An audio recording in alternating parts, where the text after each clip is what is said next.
नमस्कार। India debate में आप सबका स्वागत है। मैं हूं आशुतोष पाठक। आज मैं दो बात आपसे शेयर करने वाला हूं। एक तो मेरे बहुत सारे दर्शक हमेशा कहते हैं कि राजनीति पर आपकी आ, कोई बात होती नहीं है, उससे राजनीति आप हम लोगों से शेयर नहीं करते हैं। राजनीति पर भी चर्चा जरूर कीजिए। एक और दूसरी, बहुत सारे हमारे जर्नलिस्ट मित्र हैं, वो कहते हैं कि साहब आप अगर शराब नहीं पीते हैं तो पत्रकार किस बात का। अब ये दोनों से मैं दूरी बनाए हुआ हूँ। राजनीति पर मैं चर्चा करना नहीं चाहता, लेकिन राजनीति है कि आपको खींचकर ले ही आती है। शराब आज तक पिया नहीं, आगे भी नहीं पीऊंगा, इसकी गारंटी है, भले ही लोग मुझे पत्रकार की श्रेणी में रखें या ना रखें। तो ये तो मेरा जो दो व्यक्तिगत मामला था, ये मैंने आपसे शेयर किया। लेकिन हमारे बहुत सारे दर्शकों ने जो हमसे ये पूछा है कि राजनीति पर चर्चा जरूर कीजिए। आज चर्चा करने का वक्त आ गया है और करना भी चाहिए। राजधानी दिल्ली में, मतलब राष्ट्रीय राजधानी क्षेत्र दिल्ली में रामलीला मैदान है। बड़ा मशहूर मैदान है। रामलीला मैदान में आज के दिन 14 दिसंबर को एक रैली हो रही है और वो रैली है वोट चोरी पर। वोट चोर गद्दी छोड़, यही नारा चल रहा है। हर जगह नारेबाजी लिखी हुई है, वोट चोर गद्दी छोड़। इस बीच में एक दिन पहले केरल में एक बड़ी खुशखबरी आई है, उसी पार्टी के लिए जिस पार्टी ने आज वोट चोर गद्दी छोड़ का नारा दिया है। मैं हैरान हूं। लोकल सेल्फ गवर्नेंस का चुनाव हुआ है केरल में, और वहां की जो सत्तारूढ़ पार्टी है, जो एलडीएफ गठबंधन है, उसको बड़ा जोर का झटका लगा है।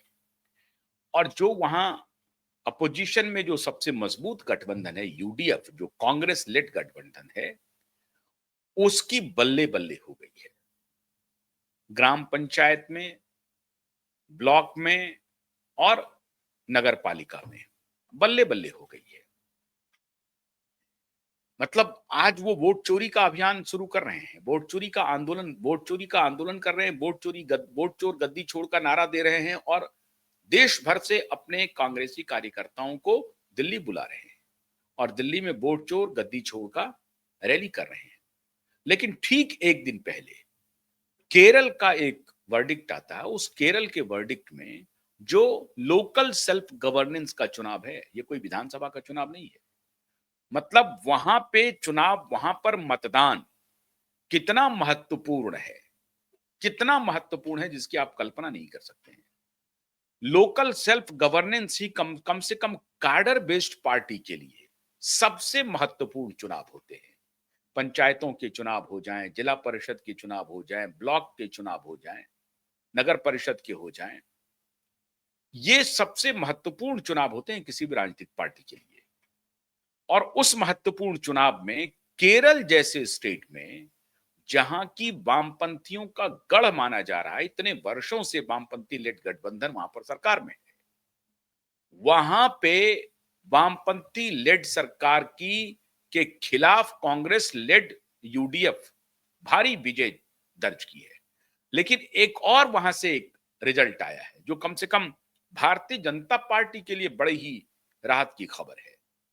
वहां पर एनडीए ने पहली बार, जो केरल की राजधानी है तिरुवनंतपुरम, उसमें तो समझिए झंडा गाड़ दिया और 103 सीट में से 50 सीट एनडीए ने जीत लिया है। वैसे पंचायतों में भी एनडीए ने अपना टैली 1000 के पार कर लिया है। यह और बात है कि यूडीएफ, एलडीएफ कई हजार सीट जीत करके आगे हैं, लेकिन पहली बार एनडीए 1000 का आंकड़ा पंचायत चुनावों में भी पार कर लिया है। ब्लॉक चुनावों में भी उनकी अच्छा परफॉर्मेंस रहा है। और जो केरल की राजधानी है तिरुवनंतपुरम, उसमें एनडीए की जबरदस्त प्रेजेंस इस बात का सबूत है कि भारतीय जनता पार्टी अब अपना पैर धीरे धीरे केरल में भी जमा रही है और केरल का असर तमिलनाडु में भी देखने को मिलेगा। दक्षिण बहुत ही एक प्रकार से भारतीय जनता पार्टी का ड्रीम है, सपना है कि दक्षिण के राज्यों में बीजेपी का कमल खिले। लोकल सेल्फ गवर्नेंस ही सही, लेकिन भारतीय जनता पार्टी का कमल 1000 से अधिक पंचायतों में खिल गया और 50 से अधिक लोकल सेल्फ गवर्नमेंट जो जिला परिषद के जो चुनाव हैं उसमें हो गया, ब्लॉक के चुनाव जो हैं उसमें इन्होंने कमल खिला दिए हैं। तो ये एक अच्छी खबर है। लेकिन मैं आज इसका जिक्र क्यों कर रहा हूं? आज रैली कर रहे हैं रामलीला मैदान में और इसी चुनावी प्रक्रिया में यूडीएफ को भारी सफलता मिली है। कांग्रेस के लिए खुशी का दिन है। कांग्रेस को खुश होना चाहिए। टाइमिंग देखिए, अब ये अद्भुत है कि ये सलाह कौन देता है। अभी मैं आऊंगा जो आज का टाइटल है उस पर। यूडीएफ की इतनी बड़ी सफलता हुई है जिसको कांग्रेस पार्टी सेलिब्रेट कर सकती थी, अपने कार्यकर्ताओं को एक प्रकार से गार्ड कर सकती थी, अपने कार्यकर्ताओं में वो एनर्जी थ्रो कर सकती थी। यहां तो एक विश्वविद्यालय का चुनाव अगर लेफ्ट पार्टी जीत जाती है तो वो इस प्रकार से प्रचारित करती है कि सारे राज्यों में और केंद्र में उनकी सरकार बन गई है।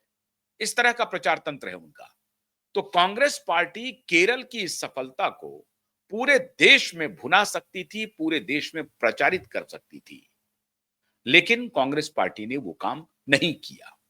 किसके कहने पर कांग्रेस पार्टी नहीं कर रही है या कर रही है, ये कांग्रेस पार्टी जाने। लेकिन आज मैं जिसका जिक्र करना चाहता हूं वो बहुत महत्वपूर्ण है। जो जरा सी पी के बहक गया उसे मैं कदे से निकाल दो। यहां कम नजर का गुजर नहीं, यहां कम नजर का गुजर नहीं। कम नजर का मतलब है तंग दिल का, छोटे दिमाग का, छोटे दिल का गुजर नहीं है।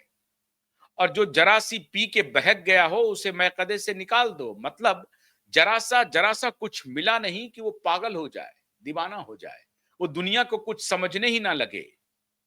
ऐसे लोगों से दूर रहना चाहिए। ये मैं नहीं कह रहा हूं, ये कांग्रेस पार्टी के पूर्व बड़े नेता, हालांकि वो जन नेता नहीं है, लेकिन पूर्व कानून मंत्री, बड़े पढ़े लिखे इंसान, बड़े सभ्य और सुशील इंसान अश्वनी कुमार ने कहा है कि जो जरा सी पी के बहक गया उसे मैकदे से निकाल दो।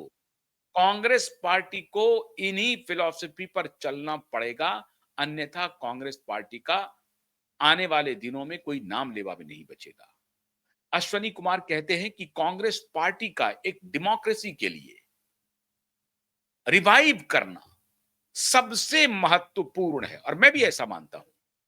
एक स्वस्थ डेमोक्रेसी के लिए एक स्वस्थ विपक्ष का होना अत्यावश्यक है। और कांग्रेस पार्टी नहीं है, खुद कांग्रेस पार्टी कहती है कांग्रेस एक सर्वसमावेशी शब्द जिसके मूल में हो, सर्वसमावेशी, सबके लिए जगह, उसी को प्रधानमंत्री मोदी ने ले लिया है। सबका साथ, सबका विकास, सबका प्रयास, सबका विश्वास, ये सबका सबका सबका सबका प्रयास, विश्वास, विकास सब ले लिया मोदी ने। लेकिन ये आइडियोलॉजी कांग्रेस पार्टी की थी। अश्वनी कुमार इसी की तरफ इशारा कर रहे हैं कि कांग्रेस पार्टी को किसी की नजर लग गई है।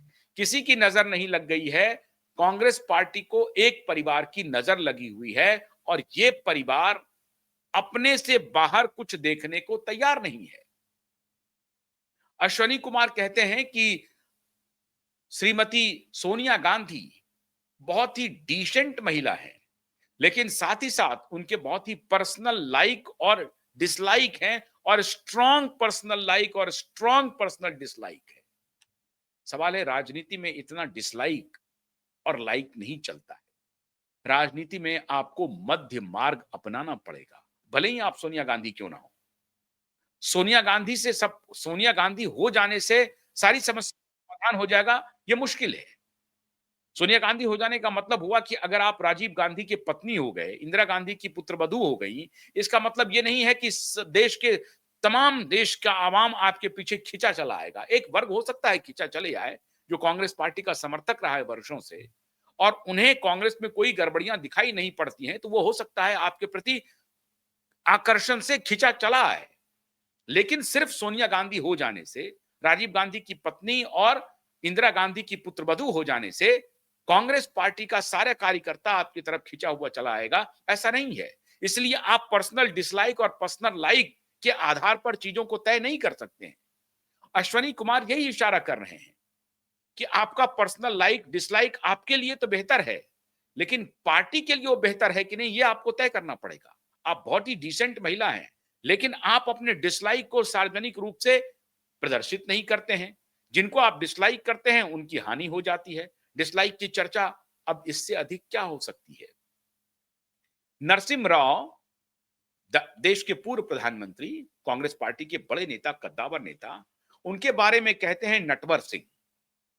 One life is not enough उन्होंने किताब लिखी और नटवर सिंह ने बहुत ही क्लियरली अपने किताबों में जिक्र किया यही पर्सनल लाइक डिसलाइक के बारे में, जिसके बारे में अश्वनी कुमार जिक्र कर रहे हैं। अश्वनी कुमार जो कह रहे हैं कि सोनिया गांधी का बहुत स्ट्रॉन्ग डिसलाइक है, स्ट्रॉन्ग लाइक है, इसी का जिक्र एक प्रकार से नटवर सिंह कर रहे हैं अपनी किताब में one life is not enough में। क्या कह रहे हैं नटवर सिंह? नटवर सिंह कह रहे हैं कि जो प्रधानमंत्री थे, क्या नाम है भूल गया यार, नरसिम्हा राव, याद एडिट कर लेना। नरसिम्हा राव प्रधानमंत्री, उनको जब नापसंद करने लगी सोनिया गांधी तो उनसे बातचीत करना भी बंद कर दी।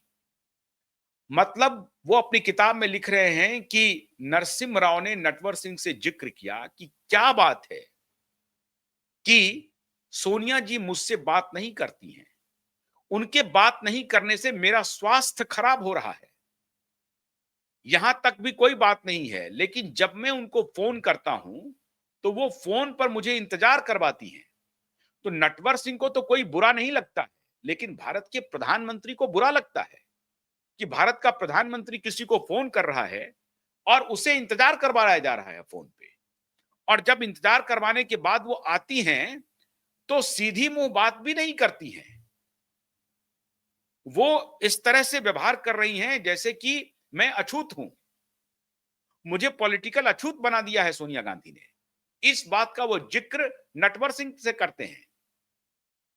नटवर सिंह कहते हैं नरसिम्हा राव को कि आप एक व्यक्ति है, हुसैन साहब, क्या तो नाम था उनका यार, मैं भूल गया, ये भी एडिट कर लेना। एक व्यक्ति है, उनसे मिलिए, वो शायद आपकी समस्या का समाधान कर देंगे। उस व्यक्ति के पास नरसिम्हा राव जाते हैं, उनसे बात करते हैं। वो व्यक्ति संदेश लेकर के सोनिया जी के पास जाते हैं और फिर सोनिया जी और नाराज हो जाती हैं, और नाराजगी की वजह उस व्यक्ति विशेष को बीच में जो लाया गया, ये कारण रहा। तो नटवर सिंह कहते हैं हम तो गए थे उनका भला करने के लिए कि भाई फलाने व्यक्ति के माध्यम से आप सोनिया गांधी से कम्युनिकेशन को ठीक कर सकते हैं, लेकिन वो फलाना व्यक्ति जो बीच में आया उसने तो और तीन तिगाड़ा वाली स्थिति हो गई, उससे और मामला बिगड़ गया। सोनिया गांधी और नाराज हो गई, और उनकी नाराजगी का आलम मित्रों ये रहा कि जब पीवी नरसिम्हा राव का निधन हुआ, पूर्व प्रधानमंत्री देश के, कांग्रेस के बड़े नेता, योग्य नेता, 8-9 भाषाओं के जानकार नेता, और आज जो आप इकोनॉमिक रिफॉर्म की चर्चा सुन रहे हैं उनमें उनमें मनमोहन सिंह से की कोई भूमिका नहीं थी। जो भूमिका थी नरसिम्हा राव की भूमिका थी। अगर नरसिम्हा राव प्रधानमंत्री नहीं होते तो प्रधान वित्त मंत्री मनमोहन सिंह कुछ नहीं कर पाते। तो मनमोहन सिंह को एक प्रकार से नरसिम्हा राव का पूरा 100% गो अहेड मिला हुआ था, तभी जाकर के उन्होंने ये जो इकोनॉमिक रिफॉर्म किया 1991 में, ये 1991-92 में ये सब संभव हुआ इसलिए क्योंकि प्रधानमंत्री नरसिम्हा राव चाहते थे इकोनॉमिक रिफॉर्म। वो भारत को खोलना चाहते थे, भारत में नई आर्थिक हवा बहाना चाहते थे। तो एक प्रकार से आप कह सकते हैं कि मॉडर्न इंडिया का रियल जनक अगर कोई है तो नरसिम्हा राव थे। उस नरसिम्हा राव के निधन के बाद नरसिम्हा राव की शव को अंतिम दर्शन के लिए, जो परंपरा थी कांग्रेस पार्टी की, बड़े नेता का जब देहावसान होता है और अगर दिल्ली में होता है और बड़े पद पर रहने वाले नेता का अगर होता है तो उनके शव को दर्शन के लिए, आम कार्यकर्ता के दर्शन के लिए पार्टी कार्यालय लाया जाता है। नरसिम्हा राव के पार्थिव शरीर को कांग्रेस कार्यालय के अंदर घुसने की अनुमति नहीं दी सोनिया गांधी ने। ये है आलम पर्सनल लाइक और डिसलाइक का, जिसके बारे में अभी अश्वनी कुमार कह रहे हैं कि वो डिसेंट तो हैं, लेकिन उनका जो पर्सनल लाइक और डिसलाइक है, ये उनकी राह में रोड़ा बन रहे हैं। तो ये इनको समझना पड़ेगा और यही इशारा कर रहे हैं, जरा सी पी के बहक गया जो, उसे मैं कदे से निकाल दो। इस राजनीति में जरा सी पी करके आप अगर बहक जाएं, तो फिर आपको मैकदे में रहने का कोई अधिकार नहीं है। मतलब थोड़ा ही कुछ मिला नहीं कि आप पागल हो जाएं। आप उस पद को पचा ना पाएं, उसकी गरिमा संभाल ना पाएं। ये इशारा कर रहे हैं अश्वनी कुमार, और वो तब कर रहे हैं, महज एक दिन पहले कर रहे हैं, जब रामलीला मैदान में वोट चोरी का नारा दे रहे हैं राहुल गांधी और पूरी कांग्रेस पार्टी। वो कह रहे हैं अश्वनी कुमार कि प्रधानमंत्री को हर बात के लिए एक्यूज करना कांग्रेस पार्टी की नीति हो गई है और कांग्रेस को इस पर पुनर्विचार करना चाहिए। अगर कांग्रेस पार्टी इस पर पुनर्विचार नहीं करेगी तो कांग्रेस के दिन लदने वाले हैं। अपनी कमजोरी का ठीकरा आप अन्य पार्टी पर फोड़ रहे हैं, आप मोदी पर फोड़ रहे हैं। मोदी से आपका कोई लेना देना नहीं होना चाहिए। आपके संगठन के बारे में अभी राज्यसभा में सुधांशु त्रिवेदी ने बखिया उधेड़ दी कांग्रेस पार्टी की। कह रहे हैं कि आप वोट चोरी की बात कर रहे हैं। ये सब एक दिन पहले की घटना है। सुधांशु त्रिवेदी ने कहा, कांग्रेस के परफॉर्मेंस का बिहार का हवाला दिया और 1995 से लेकर के 2025 तक 30 साल के चुनाव का हवाला दिया और कहा कि लगातार आपकी सीटें वहां घटती गईं, आपके जमानत जब्त होते रहे। 150-200 सीटों पर आपके जमानत जब्त हुए। जहां आपने ज्यादा चुनाव लड़ा वहां आपके जमानत जब्त हो गए। तो चुनाव लड़ते रहे वहां आपके जमानत जब्त हो जा रहे हैं, और ये आज की बात नहीं है, 2014 के पहले हो रहा है। उसका उन्होंने जिक्र किया सुधांशु त्रिवेदी ने कि आप अभी मोदी के ऊपर कह रहे हैं वोट चोर गद्दी छोड़। इसके पहले 2019 में आपने मोदी को चौकीदार चोर है का नारा दिया, जो आपके खिलाफ बुमरैंग कर रहा है और आप समझने को तैयार नहीं है। आप किसके कहने पर यह काम कर रहे हैं? तभी आपके ऊपर आरोप लग रहा है कि भारत का जो प्रमुख विपक्षी दल है वो कहीं अंतरराष्ट्रीय डीप स्टेट के साथ तो नहीं मिला हुआ है। यह आरोप लग रहा है। आखिर वोट चोरी का नारा दिया क्यों जा रहा है? अश्वनी कुमार कह रहे हैं कि कोई दम नहीं है। ठीक है, अगर आरोप लगा रहे हैं तो जिस एजेंसी के खिलाफ, जिस संस्थान के खिलाफ आप आरोप लगा रहे हैं, उनको चाहिए, अश्वनी कुमार कह रहे हैं, उनको चाहिए कि इस आरोप का खंडन करें और वो कम क्लीन आवें। वो स्पष्ट तरीके से वो अपनी शुद्धता का, अपने पारदर्शी होने का और निष्पक्ष चुनाव कराने की गारंटी दें और उसका ये होना चाहिए। और ये कोई भी व्यक्ति चुनाव आयोग से अपेक्षा कर सकता है। लेकिन फिर वही बात, जब केरल में लोकल सेल्फ चुनाव में अभी कल परसों आपका रिजल्ट आया है, जिसमें आपकी पार्टी और आपके गठबंधन को भरपूर लोगों ने समर्थन किया है, आप जीते हैं वहां पर, इसी चुनावी प्रक्रिया से जीते हैं आप वहां पे, जबकि आपकी एडवर्सरी की वहां पर सरकार है वहां पर। पिनराई विजयन की हालत खराब है। पिनराई विजयन बयान दे रहे हैं आकर के बाहर में, हम इस हार को सीरियसली ले रहे हैं और इस पर मंथन करेंगे, आत्मंथन करेंगे। केरल के मुख्यमंत्री पिनराई विजयन ये आत्मंथन करने के लिए तैयार हैं अपनी हार पर। वो कोई एक्यूज नहीं कर रहे हैं कि ये वोट चोरी हो गया मेरा, कोई एक्यूज नहीं कर रहे हैं, लेकिन आप एक्यूज करते जा रहे हैं। आपके जो पार्टी के लोग थे बिहार में, पार्टनर थे आरजेडी, उनको पता चल गया था कि ये वोट चोरी का जो कैंपेन है ये काम नहीं कर रहा है। बिहार की जनता का एक भी वोट अगर चोरी हुआ होता ना तो वो बवाल खड़ा कर देता। एक भी बोनाफाइड वोटर का नाम वोटर लिस्ट से कट गया होता तो वो सड़कों पर बवाल खड़ा कर देता। कुछ नहीं हुआ, कोई कंप्लेन नहीं, ना किसी थाने में, ना चुनाव आयोग के पास कि मेरा वोटर लिस्ट से नाम कट गया है, आप इसे जोड़िए और चुनाव के पहले जोड़िए, नहीं जोड़िएगा तो मेरा मेरा वोट काउंट कीजिए फलाने फलाने पार्टी को। ऐसा कोई कंप्लेन नहीं आया बिहार से, एक भी कंप्लेन नहीं है। और आप वोट चोरी का नारा दिए जा रहे हैं।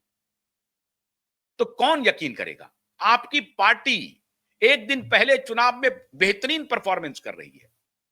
इसी बात का जिक्र कर रहे हैं अश्वनी कुमार। हिमा हिमाचल में आप जीते, तेलंगाना में जीते, कर्नाटक में जीते, अभी केरला में जीते और आप खुद जीते चुनाव, फिर भी आप वोट चोरी करें। आप दोनों जगह से चुनाव जीते, अमेठी से जीते, वायनाड से जीते, दोनों जगह से चुनाव जीत गया और फाइनली आपने अमेठी वायनाड को छोड़ा, वहां से अपने बहन को सांसद बनवा दिया। आपकी बहन भी वहां से सांसद बन गई, फिर भी आप वोट चोरी कह रहे हैं। कैसी अनर्गल बात आप कर रहे हैं? कौन यकीन करेगा? अगर मान लीजिए कि थोड़ा बहुत माल प्रैक्टिस हुआ भी हो चुनाव आयोग में, तो आप उसकी शिकायत कीजिए, मर्यादा से कहिए। चुनाव आयोग आपके दुश्मन नहीं है। आप उनको बोलिए कि आप देखिए आज मोदी हैं, कल नहीं रहेंगे, लेकिन चुनाव आयोग कल भी रहेगा। आयोग में आने वाले व्यक्ति आते हैं, जाते हैं, वो आयोग है, वो इंडिविजुअल नहीं है। मैंने कल भी इसका जिक्र किया था। तो चुनाव आयोग को आप मर्यादित तरीके से अपनी शिकायत दर्ज करा सकते हैं और मर्यादा में रहते हुए अपने शिकायत को का निवारण भी कर सकते हैं। लेकिन आप शिकायत का निवारण भी नहीं करना चाहते हैं, मर्यादा का उल्लंघन कर रहे हैं लगातार। प्रधानमंत्री आप मोदी को आप कह सकते हैं, लेकिन आप प्रधानमंत्री के पद को के खिलाफ अगरिमामयी भाषा का प्रयोग कर रहे हैं। बिल्कुल कहीं से भी ये गरिमामयी भाषा का प्रयोग नहीं है प्रधानमंत्री के खिलाफ। आप वोट चोर कह रहे हैं। आप कुछ और चीज से उन्हें संबोधित कर सकते हैं। किसी व्यक्ति महत्वपूर्ण नहीं है, वो पद महत्वपूर्ण है। आप भारत के उस पद को, जो एक संवैधानिक पद है, उसकी मर्यादा का हनन कर रहे हैं, उसे कमतर आंक रहे हैं, उसको आप कमतर बना रहे हैं। ये उचित नहीं है। कितने एविडेंस चाहिए? आपके कांग्रेस पार्टी के पूर्व कानून मंत्री आपको राय दे रहे हैं। हालांकि वो G23 के सदस्य हो गए थे, लेकिन अश्वनी कुमार फिर कह रहे हैं कि मैं कांग्रेस की विचारधारा, कांग्रेस के विचार से पूरी तरह से संबद्ध हूं और आखिर तक रहूंगा। कांग्रेस में वो राहुल गांधी की भी, सोनिया गांधी की भी उस तरह से आलोचना नहीं करते। वो कह रहे हैं कि राहुल गांधी का जो हार्ट है अपने सही जगह पर है, बहुत नेक दिल इंसान है। वो जिक्र कर रहे हैं कि उनके पिता के हत्यारे को भी उन्होंने माफी दी है। बड़ा दिल है राहुल गांधी का, बड़ा दिल है। वो राहुल गांधी की तारीफ कर रहे हैं, लेकिन फिर वही जो जरा सी पी के बहक गया उसे मैं कदे से निकाल दो, ये इशारा कर रहे हैं कि राहुल गांधी, सोनिया गांधी के आसपास जो उनके सलाहकार हैं वो ठीक नहीं है, वो ठीक सलाह उनको नहीं दे रहे हैं, वो उनको बरगला रहे हैं और वही हैं जो जरा सी पी के बहक गए हैं, उनको मैं कदे, कांग्रेस रूपी मैं कदे से बाहर निकाल दो। इसी का इशारा वो कर रहे हैं। और यहां कम नजर की का गुजर है ही नहीं। कम नजर का मतलब हुआ कि आपका दिल बड़ा नहीं है, आप बड़ी सोच के व्यक्ति नहीं हैं। तो अगर आपकी सोच बड़ी नहीं है, तो आप किसी ऑर्गेनाइजेशन को बड़ा नहीं बना सकते। आपका अगर संकुचित सोच है, तो आपका ऑर्गेनाइजेशन भी संकुचित हो जाएगा और कांग्रेस संकुचित होता जा रहा है। इसी तरफ अश्वनी कुमार इशारा कर रहे हैं। अब अश्वनी कुमार के इशारे को कांग्रेस पार्टी लेती है या नहीं लेती है, हम तो लेकिन यही कहेंगे कि रामलीला मैदान में रैली करने के बजाय आत्म परीक्षण करते और ये जो उन्होंने सलाह दी कि जो जरा सी पी के बहक गए हैं, उन्हें मैकदे से निकाल देते और ठीक से रास्ता चलने लगते, तो शायद बात बन जाती। लेकिन ऐसा लगता नहीं है। एक जनतंत्र के लिए कमजोर विपक्ष कमजोर जनतंत्र को आगे बढ़ाएगा। हम उम्मीद करते हैं कि विपक्ष इस पर इंट्रोस्पेक्ट करेगा। बहुत बहुत शुक्रिया। नमस्कार।